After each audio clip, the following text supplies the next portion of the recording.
Hey, and welcome back to another video. So in this video, I'll be unboxing and reviewing the SoundCore Life Q20 active noise cancelling headphones by Anker.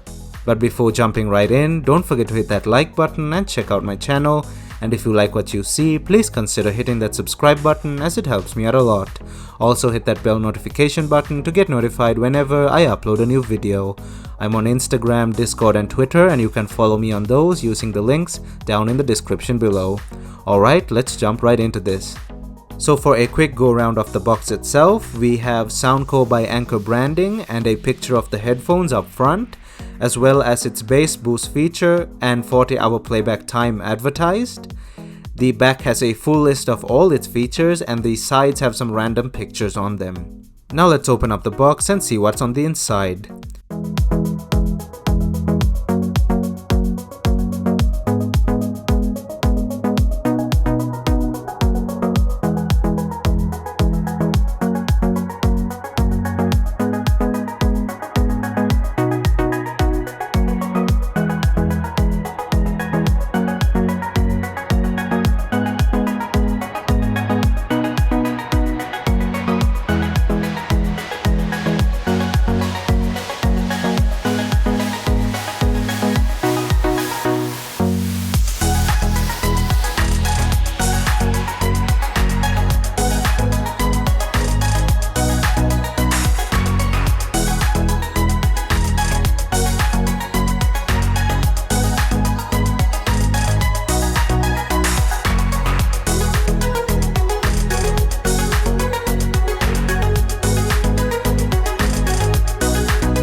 Down here in this bag, we have a high quality soft carrying pouch with a pull string and SoundCore branding.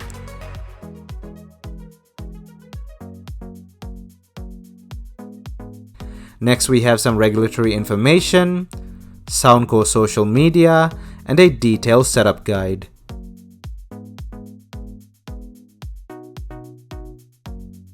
Moving on, let's open up the plastic and take everything out.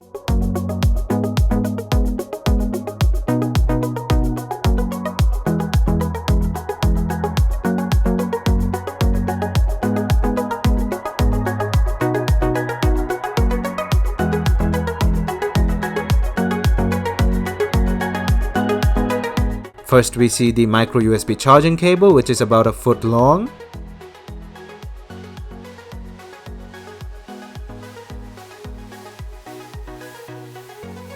Next we have the male-to-male 3.5mm headphone jack with a right angle jack on one end and a straight jack on the other end to fit different phones and phone cases. Both sides plug into the headphones themselves without interference. The cable is about 5 feet long and is not braided, however is still of a very high quality. Next we have the headphones themselves, and for first impressions they feel really premium and well built and do have a good weight to them.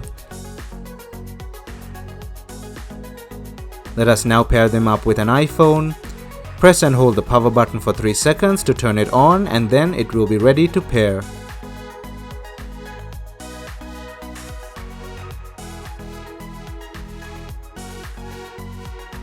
The battery telemetry comes through and is displayed on iPhone or Android.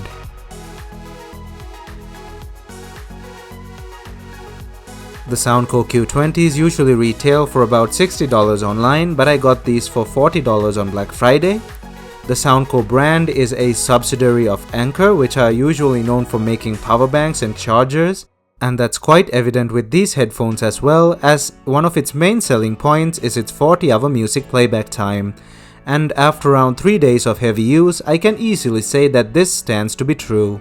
As for build quality, they are built mainly of a high quality plastic and feel really sturdy with minimal give.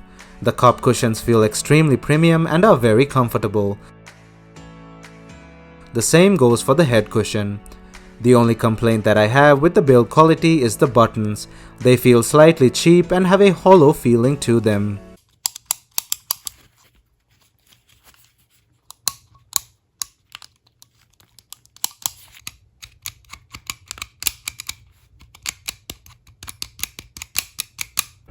Speaking of buttons, we have the power button and noise cancelling switch on the left speaker, and the volume and play pause controls on the right, as well as the USB port and 3.5mm headphone plug. They fit perfectly on medium-sized heads like mine and are just the right fit. The seal created by the ear cups is good and provide a good noise reduction even without active noise cancelling. They also create a perfect seal for cold temperatures and keep your ears warm. Now let's jump into discussing audio quality. For this test, I used the Q20s via Bluetooth with an iPhone 12 Pro Max, as well as plugged in with an iPod Classic 5.5 Gen, which has an enhanced audio processor and is considered to be one of the best portable devices for music ever. I also tried it with an iPod Nano 5th Gen for neutral grounds. Various genres of music were tested, ranging from rock and death metal to pop and R&B. Firstly, I gotta point out that this thing has an amazing balanced bass in most cases, and its ability to adapt to different bass levels and audio qualities is also really good. I tried out badly recorded or compiled songs on purpose to see how it adapts, and the results were quite interesting.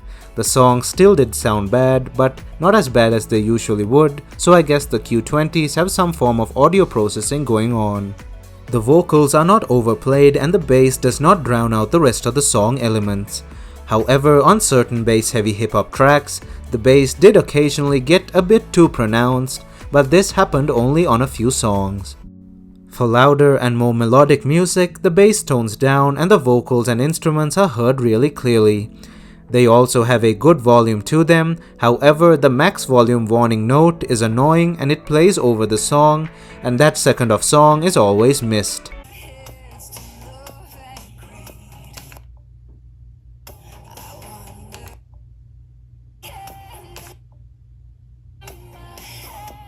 And as I mentioned before, the battery does indeed last around 40 hours as advertised. Let us now discuss the noise cancelling feature of these headphones. While not turned on, these headphones still drown out a lot of noise like mentioned earlier, so they do have a good passive noise cancellation as well. The active noise cancellation works quite well in mildly loud areas such as a mall on a weekday, but they cannot filter out something as loud as a V8 engine up close or a light aircraft taking off. A really annoying thing that I noticed that when the noise cancellation is turned on, songs with heavy drum or fluctuating beats tend to get their volume turned up and down during the course of the beat or the drum beat. This makes the song feel like the volume is rapidly dropping and increasing, which I find really annoying. This had me always listening to music with the noise cancellation turned off. Another flaw that I notice is when plugged into a PC or laptop using a 3-ring sound and microphone jack, while the noise cancellation is off, the volume output is extremely low. Once the noise cancellation is turned back on, the volume is back to normal. And the microphone does not work properly unless I shout out loud. It also has a bit of static when the noise cancellation is turned on, and I checked this with multiple laptops and PCs and this still persists. When plugged into a PC with a 2-ring sound-only jack like the one that it came with, the audio sounds just fine. But as expected, there is no microphone support. Therefore, I'm assuming that this thing's 3.5mm headphone jack is a sound-only jack and microphone support is only over Bluetooth. So unlike my Skullcandy Hesh 3s as seen here, these things cannot be used as gaming headsets and you will have to depend on your PC's or laptop's built-in microphone for audio input. So finally, I'll give the Anker Soundcore Life Q20s a 9 out of 10 for build quality, 10 out of 10 for comfort, 8 out of 10 for overall audio quality, 7 out of 10 for features as it lacks wired microphone support, and 6 out of 10 for noise cancellation as the aforementioned issues really annoyed me. The final overall score will be an 8 out of 10. So to wrap things up, the Anker Soundcore Q20 is a great pair of headphones. Amazing build quality and comfort, great bass and sound quality being its main strong points. However, it's still dragged down a bit by its noise cancellation bugs and its lack of plugged-in microphone support and dependence on the plugged-in device's microphone. So finally, that's it for this video and I hope you enjoyed it. Don't forget to hit that like button and check out my channel, and if you like what you see, please consider hitting that subscribe button as it helps me out a lot. Also hit that bell notification button to get notified whenever I upload a new video. I'm on Instagram, Discord and Twitter, and you can find me on those using the links down in the description below. Thumbs up and I'll see you guys in my next video.